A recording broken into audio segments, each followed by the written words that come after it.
front of the grid. The top four on the grid are the top four in the championship, but again, not quite in championship order. The points leader, Adam Shepherd, he is on pole position for this race. That for Adam, incidentally, is a 10th career pole position in TCR UK, 2 more now than anybody else, and the anybody else led by Callum Newsham. So Callum will be looking to try and maybe grab an extra couple of pole positions before the end of the season. Callum looked really good in qualifying, but Adam was just on another planet, and at one point was the best part of a full second quicker than anybody else. They were eventually able to reel him in, but he still took pole position by nearly 0.3 of a second. So Adam, with that Cooper Leon VZ TCR, the third generation of Cupra TCR machinery. Same car as the Laidlaw, Stephen Samarin, of course. He is going to be gunning for a win here to try and extend the championship lead after what was not an ideal Silverstone. You remember had those issues on the line where he stalled, also then had an engine issue in race 3. Now the car's since been sent back to Spain. Cooper asked to see the car and they've said, yeah, that shouldn't have happened. We've sorted the problem, and he, although he's had an engine change, hasn't had to take the usual engine change penalty of starting from the back of the grid. So Adam Shepherd will be on pole, Callum Newsham will be alongside him. Then comes Steve and Sam Laidlaw, Steve the father, Sam the son, and as usual they are almost inseparable here this weekend. Brad Hutchison, he starts from 5th, the local man, with Finn Leslie alongside. Then we'll beat George Jackson, and George Jackson with a solid effort there in 8th, ahead of Harry Blore and Greg Saunders. Spoke to Greg briefly before, he reckoned there was definitely more time in the car. Harry, meanwhile, missed most of the first part of the session. Haven't yet got to the bottom of what the issue was, but he was fighting some sort of mechanical drama. Then Jordan Kerridge, who says his target this weekend is to overtake somebody. Well, he's already starting ahead of 2 drivers, those being Mark Smith and Alex Jones, who bring up the rear of the grid for this first of 3 races. So yeah, intriguing race ahead of us, Paul, and I think a really significant one in the championship. Those top 3 being so close together on points. They're in the top 3 positions on the grid, and there's, as usual at this part of the season, a little bit of needle starting to appear between them. This could be a really lively race. Oh, 100% with that. We do see him going through the camera fold there. Callum Newsham, I mean, at Silverstone in that third debate, maybe one of the older cars on the grid, but he was constantly on the attack versus the Laidlaws in all 3 races. He finally got the win he wanted in race number 3. But I think he felt as though, you know, I could have won all 3 races given how hard he pushed. But will it be a similar story today, given the fact that very different style of circuit, and perhaps it will complement different cars compared to what we saw at Silverstone? Yeah, Callum spent much of the Silverstone weekend wishing that he was in front of the Laidlaws. Well, he is in front of the Laidlaws, but he's behind Adam Shepherd, who's in the same car. So he's possibly going to have the same issues. Less so here, because it is slightly less of a horsepower circuit. It's straight line speed that car is at a deficit compared to the Gen 3 Cupras. But through the twisty stuff, I think he's going to be good. The trouble is, you can't drive through another car, through a corner. You can't drive over it. So if they park their car in the way, which Adam Shepherd knows how to do, he knows how to defend a lead, then he's going to be a very difficult man to overtake. Let's see what happens then, shall we? The 9th round of TCR UK about to burst into life here at a sunny Croft circuit. Off they go, lots of wheel spin for the pole sitter. Newsham is not away that well though, so Shepherd I think will keep the lead, and Callum Newsham slots into 2nd. The Laidlaws are side by side, but Sam bails right out, but he gets overtaken, does he, by Brad Hutchison. So Sam Laidlaw, a very tentative run through the first corner. He is down to 5th position, but Adam Shepherd, despite lighting up those front tyres, Paul, has held the early lead.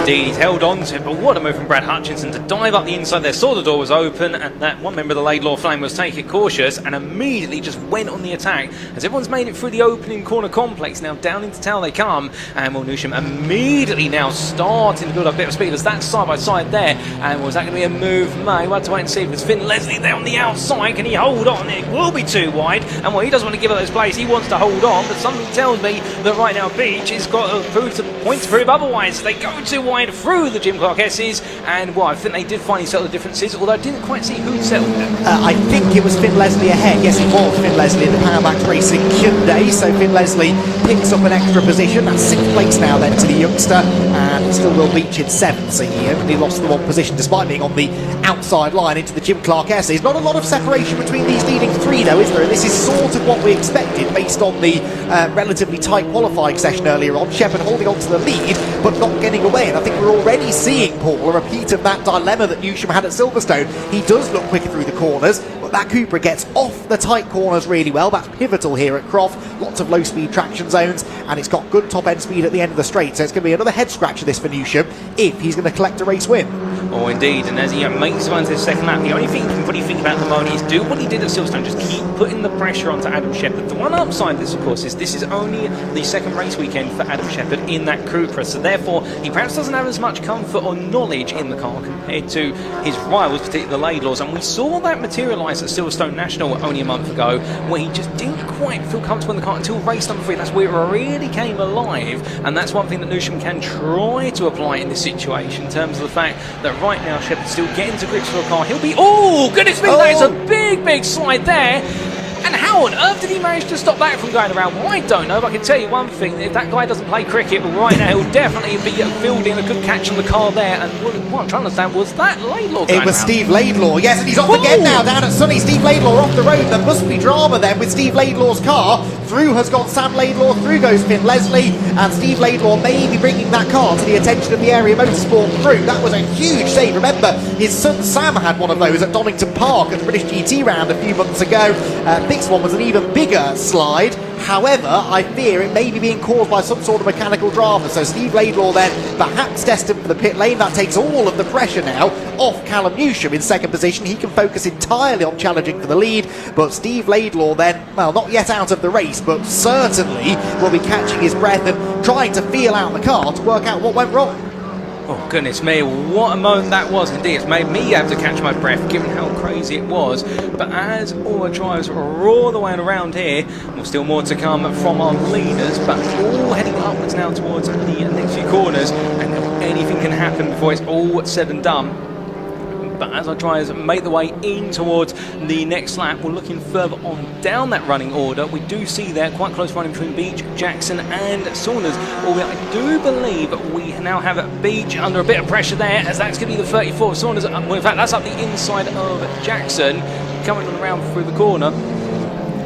Charging away out of the corner up towards the S's. Well, no difference at the moment. It does look like Jackson just holding on there, and keep in mind, of course, that we have seen George Jackson move up from Gen 1 into Gen 2 over the course of this season. Green flags being waved there as they head through the S's. And oh, goodness me, ladies and gents, and a dramatic previous lap. This lap a lot more straight by comparison, but as they roar the way onto the next lap, or as they roar the way towards the end of this lap, I should say, well, anything's possible here. We've seen it already in only 3 laps, and I get the feeling there's more drama to come before it's all said and done. Well, and how significant could that moment prove to be for Steve Laidlaw? That was, yeah, a big moment, and championship-wise could be significant now. We've got a safety car being scrambled. Why do we have a safety car being scrambled is the question.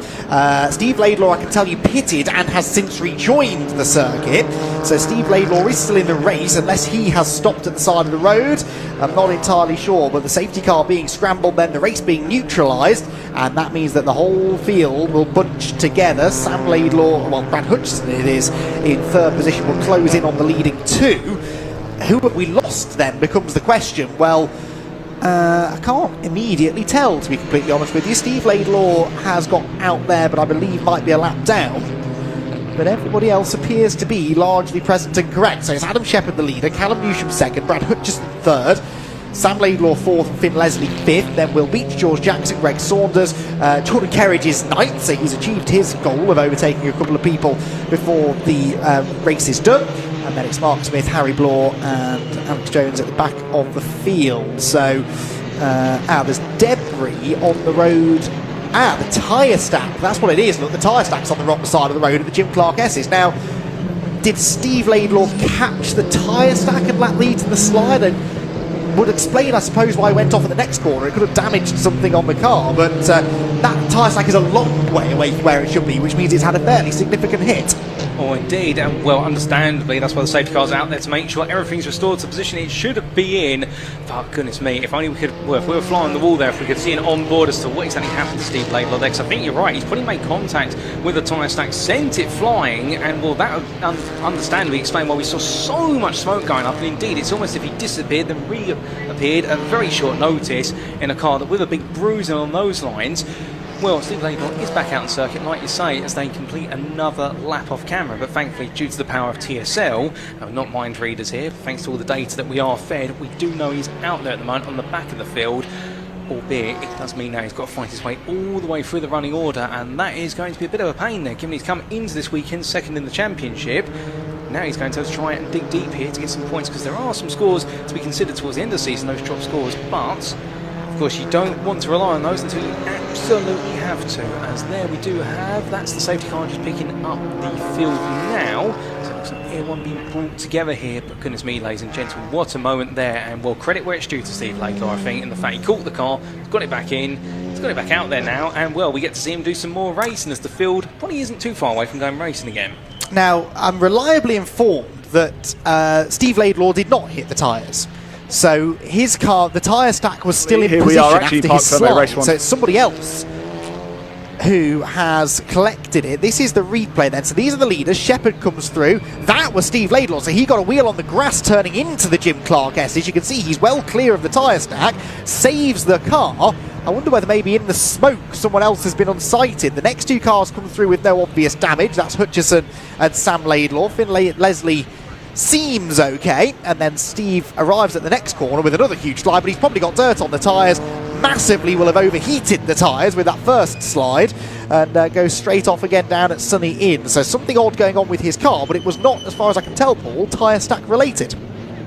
Well, it may not be tyre stack related, and for Steve Laidlaw, whatever it is with his car, they'll look to get it fixed as quickly as they can. Can we see anything else then? No, the tyre It's still there. Yeah, it's still in position. Oh, goodness me. And then we do have a last... Oh, that was a big snap. Now, who was that in the end sending the tyres across the road there, albeit using the rear of the car to do so? Was that our Gen 1 runner by chance? That was Alex Jones, so that explains it. So this was just after, moments after the Steve Laidlaw moment.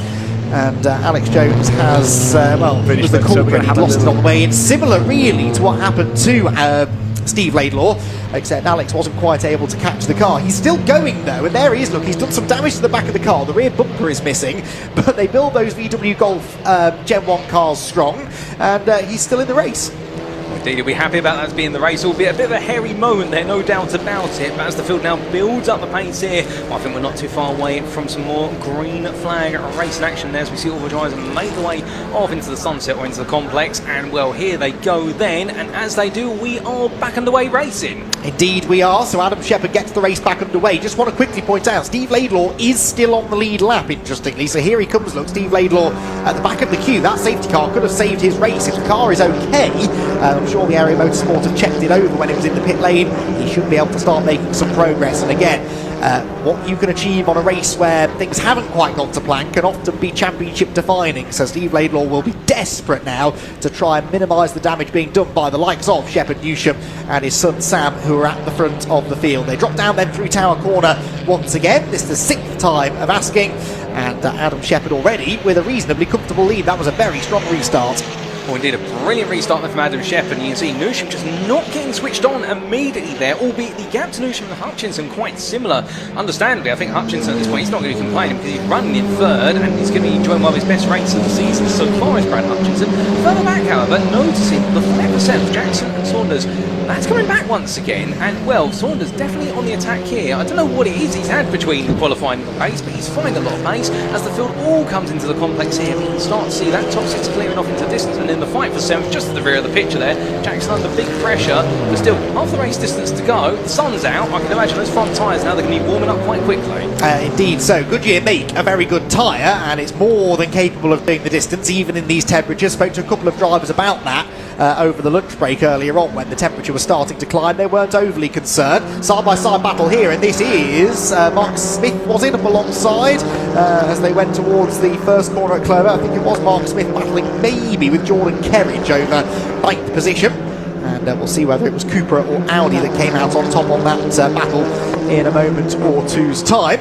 Head down the back straight, the old pit straight towards Tower. This is that 7th place squabble, and yeah, Greg Saunders, I spoke to him earlier on, he was fairly confident he had more pace to show than his qualifying effort would have you believe, and he's delivering on that promise so far. Oh, indeed, and well, with promises delivered, now he's got to deliver the overtakes that he needs to do. As we can see, the top 2 now starting to pull away a little bit. Meanwhile, Sam Laidlaw, well, I don't know what he's been told since the restart meeting. I think he's been given the hurry up because Hutchinson is falling back into his clutches. And we've got a sizable gap then before we do come back to the Audi of Kerridge. I think they're still holding on to 9th by literally at the nails as Smith and Bloor give chase. But a lovely view there of how they all made the way on through the S's. And we'll surely see them all again, as I believe we have had our Gen 1 car come into the pit lane. I don't think we've seen Jones out there. No, he's still in the pit lane at the moment. So yeah, they brought that car in. Obviously something wasn't feeling quite right after the significant whack that it had with the tyre stack. Here then is Greg Saunders on the tail of George Jackson, who's outbraked himself into the hairpin look, but managed to get back to the second apex, holds onto the place. Audi ahead of Cupra then for now. As here, Brad Hutchison tries to defend his third position. We've seen some brilliant defensive drives from Brad over the years, and he's going to have to put another one in here. Sam Laidlaw will desperately want to try and get onto the podium, not only because he wants a trophy, but also because he wants as many championship points out of this race as he can possibly get. He's closing in on the Gen 2 Cupra. The Gen 3, we're told, is a bit better in a straight line, and that might well yield an opportunity by the time they get to Tower. Oh, indeed, and for Brad Hutchinson as well, I do believe he's only had one podium this season. It was a win earlier in the season. He'd like to make it more podiums and get himself up there.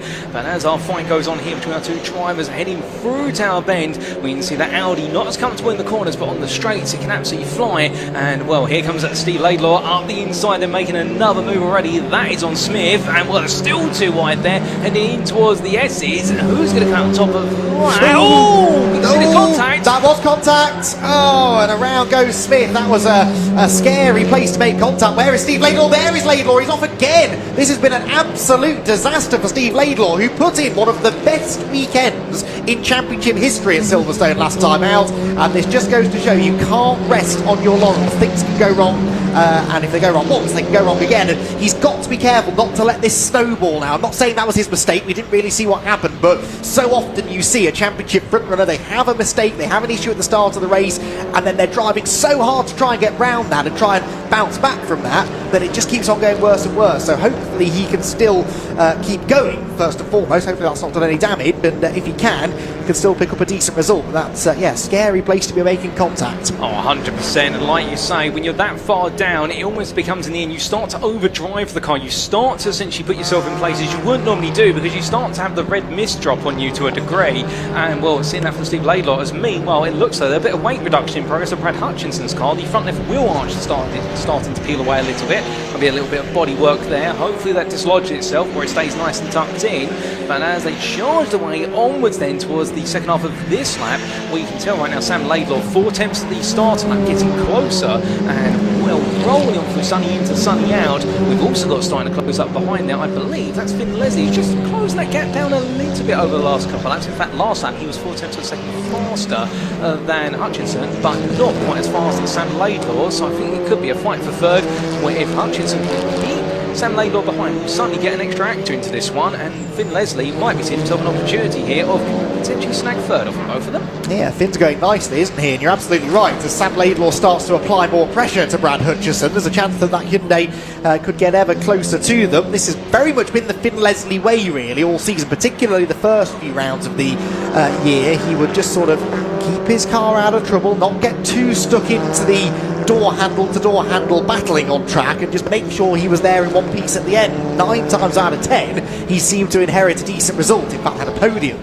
back at Donington Park earlier in the season. This is about as close as Sam Laidlaw's been, I think, at this part of the circuit. Look at the way that gap comes down in the second half of the straight. Maybe a bit of slipstream, maybe some slight performance difference between the cars, but ultimately Sam not quite close enough to throw it up the inside on the way into Tower, and his father will tell him that going round the outside into the Jim Clark S probably isn't a good idea either. So I think these places will stay as they are for now. Oh, indeed, build upon that experience that he's had himself earlier on in the race, but as they head in towards Sunny in and out here, again, just that pronounced difference there on the entry. You can see Hutchinson not really pushing the car too hard. He's been made to work, no doubt about it, but it's Sam Laidlaw who's really having to try and muscle his car. And keeping in mind, of course, we're looking at 2 different generations, I believe, of the Fiat, and as they roar the Cooper, I should say, goodness me, blasphemy there, we won't use that word again, but as they roar the way through, well, Hutchinson right now doing everything he needs to, which is just put the car on the apexes through the complex, make it impossible to overtake, then just drag it through the apex there, and naturally it just takes all the momentum away from the 101 of Laidlaw, as we do see our leaders come through the camera shot. But here comes the drag race then, looking one side, looking the other, and well, he keeps trying to fish the move here, and right now Sam Laidlaw saying, do you see me? Do you see me not? Well, as he's going to look around the outside of Clevo, that is going to be bold, that's intentionally to get Hutchinson to go deep, but Laidlaw in the end, he follows himself deep into the corner, and he loses all that momentum for a brief moment, but they'll come through the chicane shortly, and on onto the run towards tower, but I think there he tripped over himself as he tried to make that move happen, and that gap is exactly where it was at the start of the lap. Yeah, you're not realistically going to go right round the outside at Clairvaux, are you? So it may have been better to try and cut back to get the switch back and nuzzle up the inside into Hawthorne, who knows. But anyway, he's immediately latched back onto Hutchison, so that tells me Sam Laidlaw is the quicker of the two, just can't quite find a way by. Caught a glimpse there of the leading two, they're 1.5 seconds apart at the moment, with Adam Shepherd just managing that gap now back to Callum Newsham. They're lapping within a couple of hundredths of a second of each other per lap, and so it is all about the fight for third, with Finn Leslie getting ever closer. On the previous lap he was 2/10 quicker than Brad Hutchison, who's delaying Sam Laidlaw, and if they keep on going side by side as they did at the start of this lap, then that gap is going to shrink very, very quickly. Might not be the worst news in the world though if you're Brad Hutchison. Another car arriving on the tail of Sam Laidlaw, well, it would make Sam think twice about those round the outside moves. He's trying another one now into the hairpin. This could yield an even better exit from the corner than he had a lap ago. Look for the traction of the VZ off the slowest corner on the track as it tries once again to draw alongside the Gen 2 Cooper. He's not quite timed it as well this time though. Oh, indeed, as they make their turn one, you can see Hutchison, the body language of that car as he came out the corner that time was, I'm going to put it dead in the middle of the road and make Sam really think about where he wants to put himself. A brief cutaway there to the battle for 7th place that's ongoing between Jackson and Saunders. We're keeping an eye on that with a distant view. Oh, goodness me, as that's hoping to skip through. And with that bit of body work there of Hutchison's guy, he's been able to dislodge it completely because I don't see it hanging anymore as they head towards Tower Bend. And well, Hutchison completed his weight reduction for a brief moment, but look at Finn Leslie, who's now only a second off of the back of this, going onto the lap. And in fact, I would say he's now about 8 to 9 tenths. And well, this is playing out here. I can imagine Hutchison's pretty much getting ready in professional wrestler terms to say, right, I'm going to tag you in, can you potentially help me out here? Yeah, over half a second quicker on the previous lap was Finn Leslie than these two. The lead gap came down by 3/10 as well as Sam Laidlaw closes right in on Brad Hutchison into Sunny Inn, but there's just nowhere to go. You get the feeling, don't you, that the only way Sam Laidlaw's going to make this move stick is to go with a real lunge, and I don't think he's the kind of driver to do that unless he's absolutely confident that there will be room. He is inches away from the back of the third place man, but just can't quite find a way by. Brad again covers the inside line into the hairpin as we come through now to begin what will be the final lap of the race. Brad looked a bit slow off the turn there. Sam's got the run and he might just have the inside line. No, the door is closed in his face firmly by Brad Hutchison, and that loses Sam Laidlaw momentum. Look, he had to back out of the throttle, and now Finn Leslie draws alongside him. That's the outside line into turn one. Finn drives right round the outside. We'll have two wheels in the dirt. It's the outside again into Hawthorne, but Laidlaw's outbraked himself. Sam Laidlaw drifts out wide, and Finn Leslie